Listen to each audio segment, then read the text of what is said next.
Soyons honnêtes 2 minutes. Si la pauvreté était juste un manque d'argent, il suffirait d'en gagner plus pour s'en sortir. Mais on sait tous que ce n'est pas si simple. La pauvreté, ce n'est pas seulement un chiffre sur un compte bancaire. C'est une manière de penser, des habitudes, des réflexes qu'on répète sans même s'en rendre compte, souvent depuis l'enfance. C'est pour ça que certaines personnes gagnent très bien leur vie et finissent quand même ruinées. Et que d'autres, avec des revenus modestes, construisent de quelque chose de solide sur le long terme. La vraie différence, ce n'est pas le salaire, c'est la relation à l'argent, ce qu'on en fait, et surtout ce qu'on croit à son sujet. Il y a d'abord ce piège que beaucoup connaissent.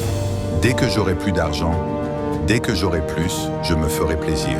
Je changerai de téléphone, je partirai en vacances. Alors chaque augmentation devient une nouvelle dépense. Et au final, rien ne change vraiment. Il y a aussi cette façon de penser en manque. Regarder ce qu'on n'a pas, se comparer, avoir peur de perdre le peu qu'on possède déjà.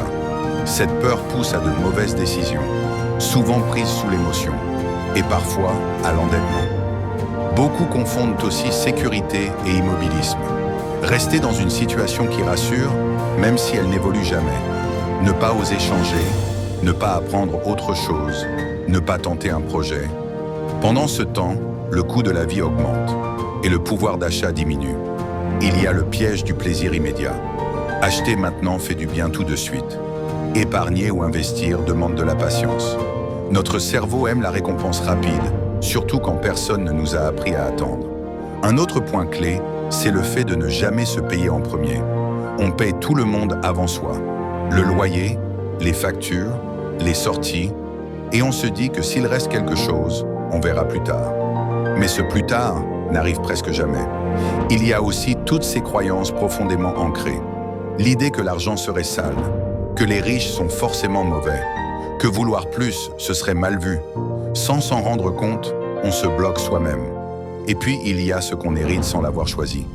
Les phrases entendues à la maison, les limites répétées. Petit à petit, l'argent devient associé à la fatigue, au stress, à la frustration. Pourtant, d'autres chemins existent. Des personnes avec peu au départ, qui avancent lentement, mais sûrement. Pas de miracle, juste de la régularité, de la patience et des choix différents.